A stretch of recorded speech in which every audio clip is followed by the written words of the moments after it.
CCW, sleepy one this time. Thanks for putting up with the inconsistent upload schedule lately. Just off of casting the World Grand Prix, and then, it's Christmas time with the fam, so gotta hang out with them as well. But enough of that. It's time for Custom Card Weekly, and last week I asked you to design an Alter Shadowverse card in keeping with the new expansion theme, as in a card that is in a different class than it would usually be in. Let's see what you come up with. First up lies A Darkest Answer by Derps, Cats, and Coffee. 4.31, Fanfare, destroy an allied follower in play. Gain the effect and activate the fanfare of the destroyed card. Cannot destroy another. Liza, Darkest Answer. I kind of like this a lot, right? Very Shadowcraft, but the fact that it procs fanfares instead of last words gives it a bit of a unique flair. And also, it's a very appropriate alter version of Liza, because instead of helping her friends, she freaking murders them and steals their stuff. Topher with a couple of highly requested reprints. I always see in all the Discord communities and what have you, people asking for Albert reprints and Forte reprints, so let's see what they come up with here. Albert Artifact Blade, Portalcraft, 10.55 Storm, can attack twice per turn. I mean, that's already pretty good. Invocation at the start of the turn. If at least 10 allied followers have been destroyed this match, put an Albert Artifact Blade from the deck into play. So you can even just get it for free. That's pretty sick. I mean, I guess Portalcraft kind of deserves it, right? What happened to that class, man? It kind of just fell off way by the wayside recently. So maybe a finisher is just what they needed. And Forte Dragoon Spear, Rush, Fanfare, give your leader the following effect. Whenever an allied officer comes into play, give it a rush. And it's a Swordcraft commander. Well, that's kinda nutty, right? I mean, these Swordcraft mirrors were already so attrition-based, and now it's gonna get even grindier. I don't know if it's, I mean, the body is pretty weak for its stat. Sorry, the stat line is pretty weak for the cost, is what I mean to say. I told you it's gonna be a sleepy CCW today.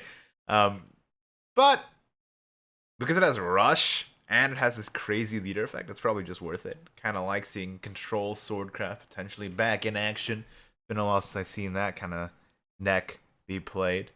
I mean, it'd be nice to see like control decks in general. Grinder decks I kind of miss playing, But more relevant than that, I'm actually pretty curious as to when the Albert and Forte reprints are actually happening. These cards are so popular, I can't fathom a world where they're not reprinted, right? So maybe they'll be like this, or maybe they'll be, more expected. But Albert and Forte, man, where are you at? We're waiting for you. Here's a reimagining of Mordecai by Philip. Rush, summon 2 knights. Last words, shuffle a Mordecai into your deck, remove its last words, and evolve, give all your knights in play +1 attack. I like how you keep the Mordecai flavor of coming back, but implements it in a different way than Shadowcraft usually implements it by putting it into your deck instead. That's really an Altersphere, isn't it? Swordcraft Commander. I'm not sure if these pretty boy knights would follow a skeleton man like Mordecai into battle. I don't know about their metal or anything, but I certainly would. Another Swordcraft card, Zyth DK here. But I guess this one actually makes thematic sense. Urias was part of Albert's crew before, if I know my lore correctly. 5.13, whenever another allied Swordcraft follower comes into play, give it +1/+1 and Storm. Evolve, summon 2 knights. Well then, I think if this doesn't have the evolve effect, it would be instantly murdered. But with that evolve effect, summoning essentially 2 novice troopers out of nowhere for free, it kind of pushes the line into being absolutely broken, doesn't it? Joining his brother Albert in absolutely broken card territory. Congratulations. Yeah, definitely. I think you'd play this. I mean, free novice troopers, right? Plus, if they don't deal with it and you can protect it somehow, you just keep going ham on their face. Sounds like good Swordcraft stuff. This is a really cool card by DFD dude here. Bit zoomed in though. Okay, here we go. Cerberus, Cheerful Doombringer for Dragoncraft's Fanfare. Add Conniving Koku and Mischievous Mimi to your opponent's hand. If your opponent has 8 or more cards in their hand, force them to discard 2 random cards from their hand instead. I already like this discarding effect. I feel like there should be more hand disruption in the game. Like a Dirty Rat, maybe, or something like this. Just because, some combos are a bit too easy to pull off. And it'd be cool if you could play around with your opponent's hand and sort of interact with that part of the game. Add some more flavor to it. I don't know if this is the best way to implement it, but I do like the idea of it in general.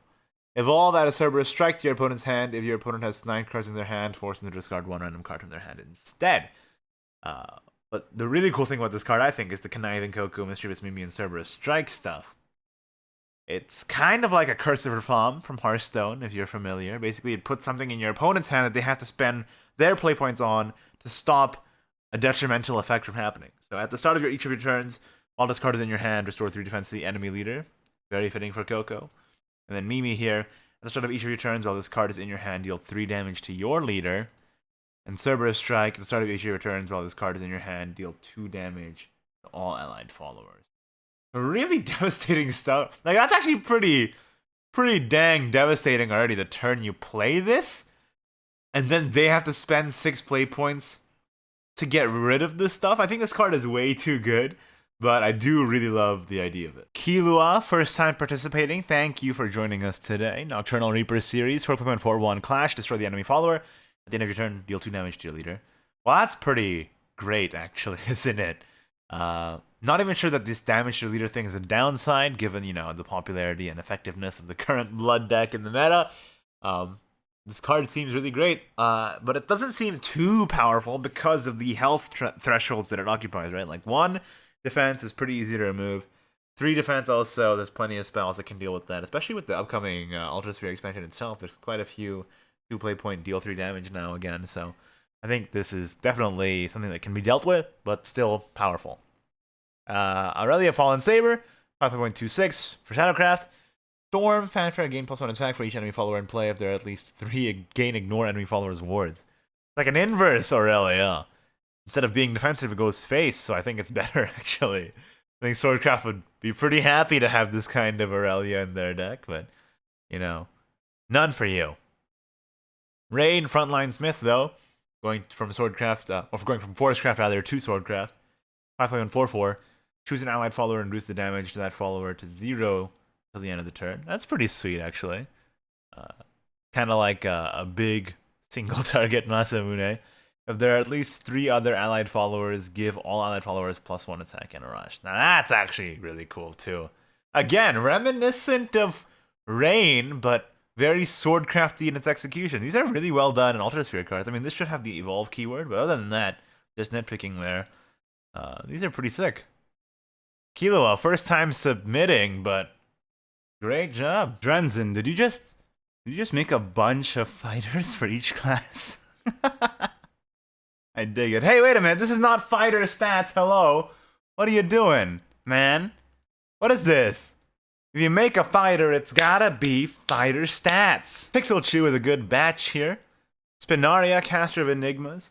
Summon a scrap golem. Whenever an allied Mysteria follower comes into play, give that follower the following effect. At the end of your turn, randomly restore 1 defense to your leader or deal 1 damage to a random enemy. It's a Mysteria card itself. Mysteria support. BTW. I know some people are going to be mad at that, just in general, on principle. But I think this card is pretty sweet. I love the imagination here that goes into reimagining these cards for different classes, but still keeping the soul of it. Including this one. This one I think is my favorite out of the batch here. Vania Yuletide Vampire. Whenever an allied amulet comes into play, deal 2 damage to the enemy leader. Evolve, put Gift for Bloodkin into your hand. I just love this, you know, there's thematics to it, but it's also just enabling a weird type of Havencraft aggro deck that you never see before. I mean, other than Marduk, but you know, that guy is not really... It doesn't really count as seeing it before, because I never see Marduk, but I love it. And Evolisha the Tainted. Deal 3 damage to the enemy leader. Oh, if the enemy leader's defense is higher than yours, deal 3 more damage. That is a strong Evolisha out of nowhere. And then Ariat Scrappy Wanderer. 6.56. Evolve, give all other allied followers the ability to attack 2 times at the end of your turn. This is what I'm talking about. I love this. It's like reimagining Ariat, but this is such a swordcraft way to do it. You guys have wonderful imaginations. Card from Divine Blue. First attempt at a custom card, too. Gino Al Baskerville. Bloodcraft follower. Gino's in blood now. 7.52. He's got Storm now instead of Rush. Hello, upgrade. Last words, summon a Blood Wolf. Enhance 8, change last words to summon 2 Blood Wolves instead. And on Evolve, it just destroys itself after it attacks, so you can proc its last words immediately. This card is super strong, man. Strong Storm follower, and also really great trading tool that you can also control in a way, if you still have an Evolve point saved up to that point.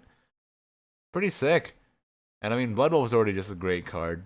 And summoning the Blood Wolf would be enough, but the fact that this can summon 2, if you pay 1 more play point for it, not only does it have the ability to just all go Smork if you evolve this, run into face, and then do another 4 damage to the Blood Wolf to pop out of it, but also splitting the bodies up into 3 like that gives you a lot more flexibility for trades as well. So I think this card is just overall really strong. Regarding the feedback here, because he's asking for advice for the phrasing with the evolved last words text, I think this is about as good as you could do, because this card is pretty unique in its effect. I'm not sure how else you'd be able to go about it.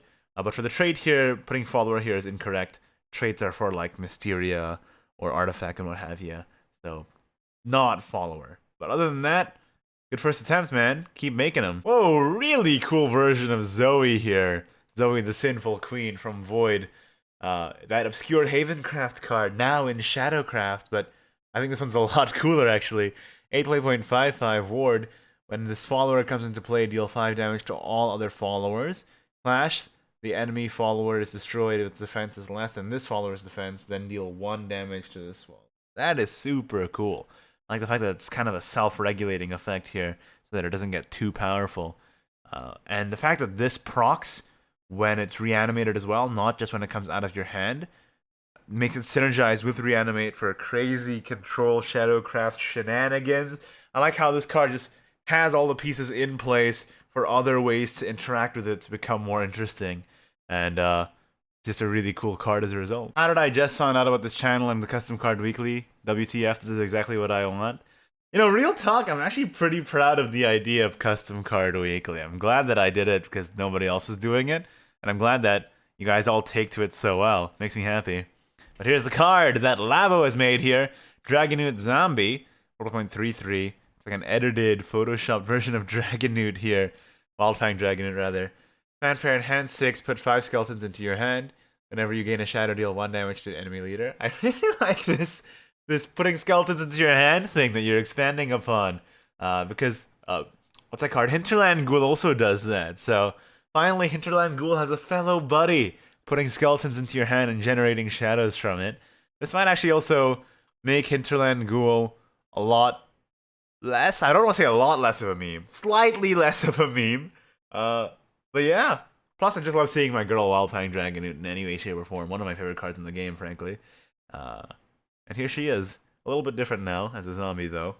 But still supporting a meme archetype, just like she used to. Ooh, I like this one by Faye. Supporting the 20 cards or less Runecraft decks. Actually making them potentially viable and constructed rather than just take 2. That's pretty swell.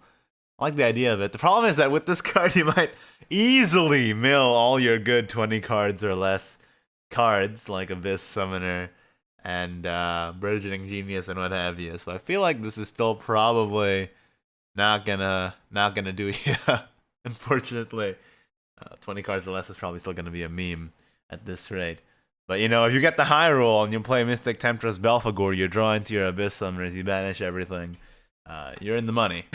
Jeremy, you made 6 versions of Lucius? I like that a lot. We had Fighter Town down there, and now we have Lucius Town up here. That's hilarious. From what is a meme here, we have Vite sees Scourge. Vite's all grown up, and he's a freaking pirate now, apparently. Rush, whenever this follower attacks, summon a knight. Very reminiscent of the Vite effect, except with Rush instead of Ward this time. Evolve Storm, and give all allied followers Drain. Well, that's very good. That's very, very good. Seems like a priority to destroy Vite as fast as possible. If it ends up living through the initial trade that it does with the Rush, because that's crazy. And the next card is that. Okay, I see what you did there. It's a pretty good one, though. I should make that into an emote or something. And I guess that'll about do it for today. Thank you guys so much for submitting. There were so many submissions for this week. I couldn't possibly cover them all. I highly encourage you to check them all out at #CCWAlter. But you know what? It's the end of the video, and that means it's time for next week's theme, and this one should be pretty obvious. Design a custom Shadowverse card based on Christmas, or you know, whatever December holiday floats your boat. 'Tis the season to be jolly after all, so let's spread a bit of festivity, shall we? That's it for this video though. Like it if you did. Don't if you didn't. Subscribe for Shadowverse content in the very near future. And of course, thank you to my wonderful patrons, patreon.com/Ignideus. If you'd like to support the channel as well, I would highly appreciate it. Thank you so much for watching, and I'll see you next time. Bye-bye.